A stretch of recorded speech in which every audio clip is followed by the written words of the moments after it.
Olá, seja muito bem-vindo ao nosso canal Polo Norte Cursos, aqui é Leandro Moraes, tá? E esse aqui é um vídeo bem breve, eu peço a você não saia desse vídeo porque vai te ajudar. Geladeira não funciona, faz um barulho bem estranho no motor e não gela nada. Um barulho bem alto, tá? No motor e depois dá um clack e desliga o motor e fica nesse ciclo direto. Que problema é esse? Então não saia desse vídeo, tá? Você vai aprender aqui comigo. Então a gente vai, esse teste serve tanto para essa geladeira que é Electrolux, para geladeira Consul, Brastemp, Continental, Bosch, qualquer tipo de geladeira. Fosfree, geladeira também que não é fosfree, tá? Então só acende a luz, tá? Os alimentos já estão ficando todos moles. Você vê que a placa interface ela acende, tá? Mas você vai ver o barulho agora aqui comigo, tá? Escuta o barulho do motor. Olha, bem forte, tá? E daqui a pouco ele dá um clack e se desliga. Tá? E isso continua direto, tá bom? Passa 5 minutos, faz o mesmo barulho. Pronto, desligou, tá?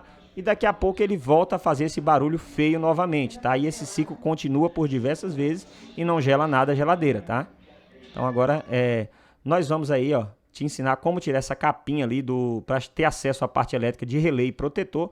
Com uma chave de fenda você vai fazer uma alavanca lá naquele orifício quadrado, tá?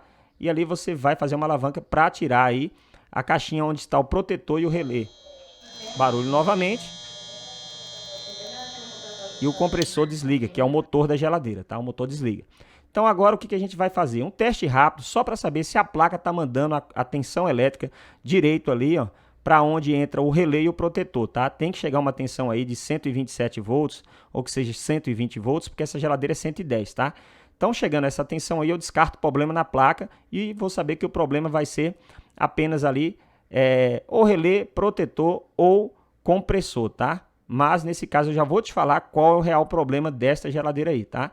Chegou 119 volts, é o mesmo 110, tá tudo ok. O problema, pessoal, é o compressor travado, o motor, tá? Não é problema de relé e nem protetor. Quando é relé, ele só dá os estralos e o motor não faz esse barulho forte e feio. No caso aí, quando é compressor travado, que é o motor, faz esse barulho feio, a solução é só trocar o motor.